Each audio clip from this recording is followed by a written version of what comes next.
Hey, welcome to this video. I'm your host, the Outdated Gen Z. So it's been a wild ride this season. A lot has happened, and I posted a total of 50 videos in it, now with this one. It's crazy that I managed to post every week, and then in the past when I was just purely obsessed about making these videos, I managed to pump out 2 videos a week, like, god damn. But anyways, this time I'm going to be talking about Super Smash Bros. Brawl.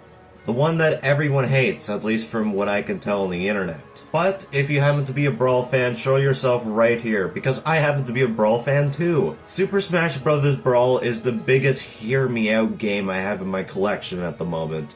So yeah, let's just get into it. So what's a Super Smash Bros.? Well, it's a Nintendo crossover fighting game, but it's more than just that. It's a celebration of Nintendo, and starting with Brawl here, a celebration of video games as a whole. Super Smash Bros. Was made to be a more accessible fighting game as well, easier controls, and the health bar is replaced with a damage counter in percent. And when you have a higher percentage, the more you get knocked back from a hit. But if you get flung too far, you die off screen. So before we dive into the actual game here, I have a quick history lesson of Super Smash Bros. Brawl, although I don't really know much about it, and I'm also too lazy to research about it. Some Nintendo game talker I am.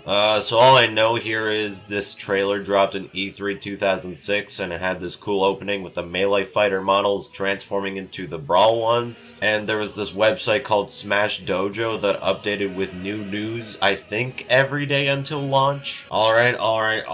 Let's hop into the best part of any Smash Brothers game, the roster. To be honest, I have no complaints with Smash Bros. Roster. It's definitely the most complete feeling rosters in the entire series. Now sure, maybe Smash Ultimate has something to say about that, but there's just too much filler in Ultimate. And yes, you can say that the filler makes everything feel more complete, but for me personally, it definitely doesn't at all. So everyone from Smash 64 returns, but not everyone from Melee returns. The characters they got rid of was the majority of the clone characters from Melee, and weirdly enough, Mewtwo. But anyways, let's talk about the newcomers, starting with Diddy Kong. I'm glad that he got into Smash. Of course, it was gonna happen someday, regardless if he didn't appear in this game or not, because he's Donkey Kong's partner in the country games. Of course he's gonna come in. He was already put in Mario Kart. His moveset is pretty cool. It's mostly based off of the source material, but I feel like that they took some liberties in some cases.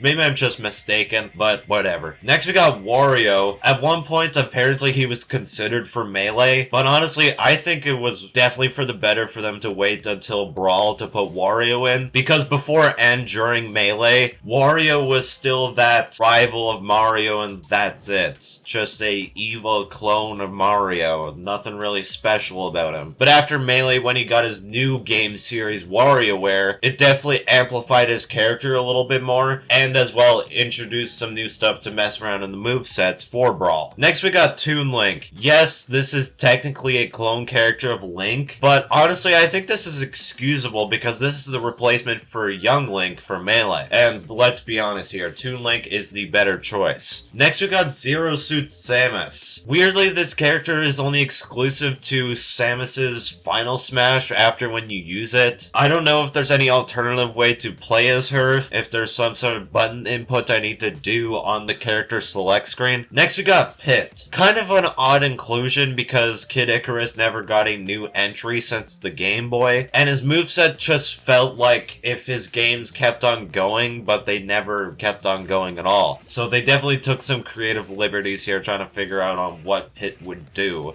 Thankfully, Sakurai sat down before Smash 4 came out and just made Kid Icarus Uprising, and then it'll be easier to make new stuff related to Pit in that game. Next, we got Rob, that robot add-on thing for the NES, which means this is the only real-life character in Smash Brawl. He's just a toy. His moveset is mostly based around the fact that he is a robot, not the fact that he's an NES toy add-on thing. But let's be honest here, Rob didn't really do anything on the NES other than move crap, so I guess that makes sense why they did that. Next we got Meta Knight, and ooh wow, he's the broken character of Smash Brawl. But regardless of that, I'm glad that he's here. Kirby definitely needed some new representation in Smash Brothers other than just Kirby hat trophies from Melee. And same as King DDD here. I'm glad that he's here too. I more prefer King DDD. He's just kind of funny. Plus he has this special secret taunt. Next we got Olimar from Pikmin, and he happens to have Pikmin on him. I've yet to play the Pikmin series, so I don't really have much to say about this, but I'm glad that he's here because Pikmin is one of the big Nintendo franchises. Next we got Wolf from Star Fox. I'm quite happy that he did get added to Smash, because I love the Star Fox series for no reason, even though that it's become a piece of crap after Star Fox Assault. So yeah, that's it. I'm glad that he's here. Next we got Pokemon Trainer. You get to play as his Pokemon team. You get Squirtle, Ivysaur, and Charizard. Personally, I think they picked the most perfect evolution states for each Pokemon here. But yeah, each Pokemon controls great in my opinion. I might be the only one that actually is able to swap between each Pokemon and know what I'm doing, unlike most Pokemon Trainer mains, especially in Smash Ultimate. Oh, I can only play as Squirtle. Oh, I can only play as Charizard. Oh, who in their right mind would ever play Ivysaur? Next we got Lucario. He seems to be the replacement of Mewtwo, which I find kinda odd because Mewtwo is more iconic in Pokemon. But you know what? The fact that Lucario is here and he was from one of the peak generations of Pokemon, that's a W. Next we got Ike from the Fire Emblem series. Once again, just like Olimar, I don't really have much to say about this because I've yet to play the Fire Emblem games. Next we got Lucas from the one game that Nintendo will never localize in any other region, Mother 3, the sequel to Earthbound, my favorite game. And the way that Lucas is represented here, I think is kind of ass. Lucas just always acts like a absolute crybaby in this game when he shouldn't be. Sure, that's kind of the way that he acted in the beginning of Mother 3, but then he slowly started to become more brave, and I wish they put in that Lucas, not the crybaby Lucas. And as well, all of his special attacks that he has in Brawl that are based around certain PSI attacks, he cannot use those PSI attacks in Mother 3. Ness's moveset used to be like that too in Smash 64, but thankfully with Melee, they added PK Flash, which is the one and only PSI attack that he can actually use in Earthbound. So yeah, that's my 2 nitpicks about Lucas. Other than that, great inclusion. Next, the big 2 characters. These characters do not come from Nintendo franchises, which means that they are third party. So, they were definitely the most hyped up in the entire game. Starting with Snake from Metal Gear Solid. Now, I don't exactly have much to say about Metal Gear Solid because I've never played the Solid games. I've played a little bit through Metal Gear Rising, but you can't play as Snake in that game. But I find Snake to be really cool. Snake is one of my mains in Brawl, so you know what? W. And then we got Sonic. Sonic fans, starting with Brawl, can finally beat up Mario to take out their anger on the fact that Sega can't make consoles anymore. Not like they ever could to begin with. But I'm really happy that he's here though. Sonic is one of the biggest icons in gaming, so it makes sense for him to be here. And the way that Sonic was represented in this game was honestly pretty perfect, minus his moveset being entirely based around spin dash and that's it. Like sure, we are honestly gonna expect a Green Hill stage, but as well, he's got the greatest music selection he's ever had in Smash Brothers history. He's got all the big banger Crush 40 songs. He's got a Sonic Rush song and lots more bangers. But anyways, before we dive into more cool stuff, how do these characters fight? Not really that well. But honestly, I don't think it's as bad as people make it out to be. Sure, it's definitely really bad compared to something like Smash Melee's fighting, but Brawl's isn't the worst out there. I personally think that Smash 64's is worse. Now sure, is it slower than Melee? Yeah, it's a lot slower, and most people don't really like slower fighting, but I personally don't have a problem with it. You can definitely call me weird because of that, and you know what, that's fair. And as well, the big complaint that Smash Brawl has is the tripping, which is literally your character trips and falls randomly. But from my experience, it rarely ever happens. It only happened to me once in the entirety of me recording gameplay for this game. Now sure, it definitely sucks because they introduced the feature in the first place, but honestly, it's not that bad. Especially because of this game introduced Final Smashes, like how I mentioned with Zero Suit Samus being exclusive to Samus's Final Smash. I really should have talked about the gameplay first now now that I think of it. And to be honest, the final smashes are really cool, but sometimes they can be accurate to the source material, but sometimes they aren't really accurate to the source material, but just based around the character's personality, which is kind of cool, but it just doesn't fit that well, you know? Now, back to the cool stuff. Brawl has a lot of banger stages. Me personally, definitely some of the best in the entire series. And I'm not going to mention all of them, I'm just going to talk about my personal highlights right here, right now. Delfino Plaza, Luigi's Mansion, Picto Chat, Summit being an actual good ice climber stage, Mushroomy Kingdom, yes, it's the famous 1-1 remake in Brawl, but exclusively in Brawl, there's 1-2 as well, which is cool. And tons more that I'm just don't feel like mentioning for right now. And Brawl does bring back some banger stages from Melee as well. They're just separated in their own menu, called Melee stages. Sure, it kinda sucks that it didn't bring back any Smash 64 stages, but honestly, Melee stages being here is really cool. Especially because I'm the only one that noticed this, but some of the songs from Melee that they returned as well for these stages are actually remastered, and they sound really, really good. You should definitely check them out if you don't know what I'm talking about. But don't come crying back to me saying, no, what are you talking about? These aren't remastered, because you probably just chose the songs that weren't remastered.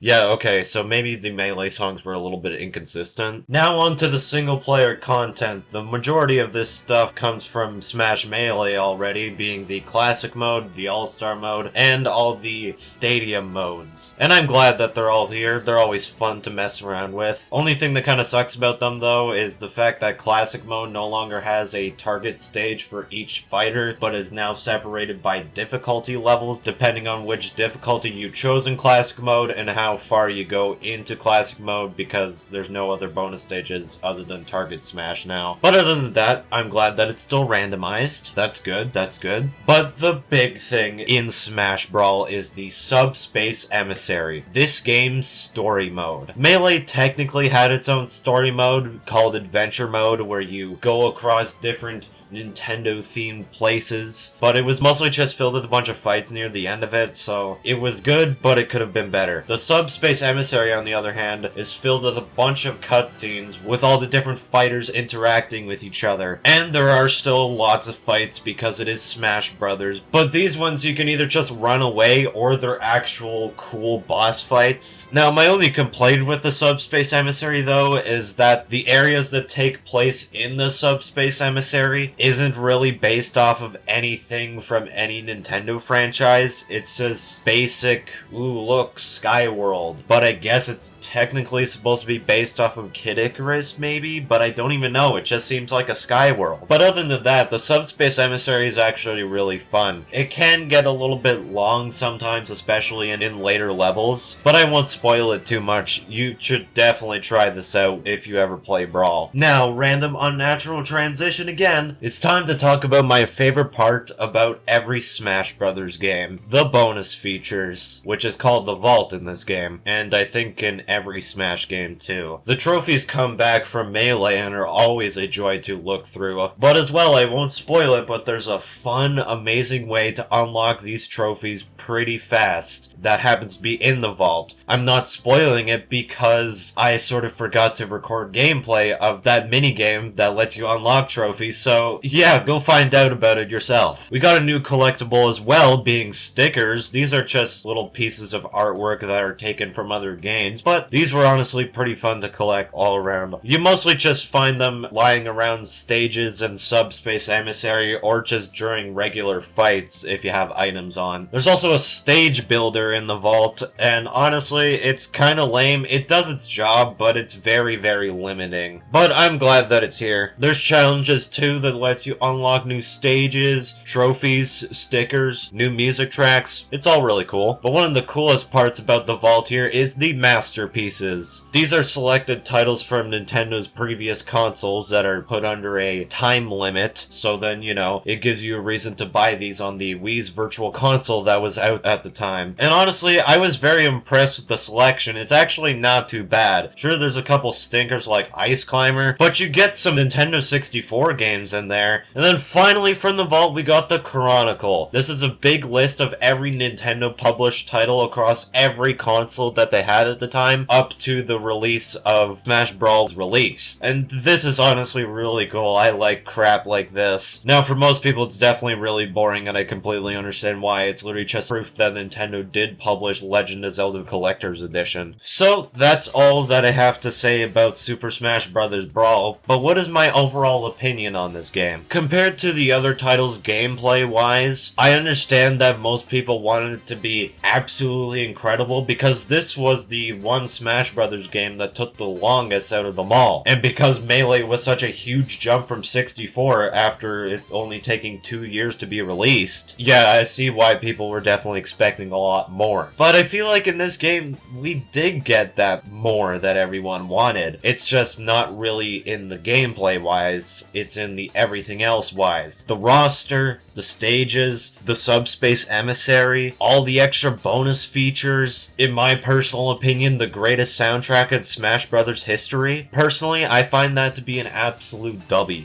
So that was Super Smash Bros. Brawl. Like I said, I love this Smash game. Does the actual fighting suck? Yes, it definitely does. But everything else around it is just so good. So basically, in a nutshell, Smash Melee, goated gameplay. Smash Brawl, goated everything else. Smash 64, I don't really know. I guess it's goated because it's the first in the series. So I guess now, to end it off, I hope you don't mind, I'm gonna go into full skip mode here. So I'm just gonna beat up Smash Melee to show that Brawl's actually a good game. I don't really know why now that I think of it, because I also think Melee's a pretty good game too. But, let's train up and do it.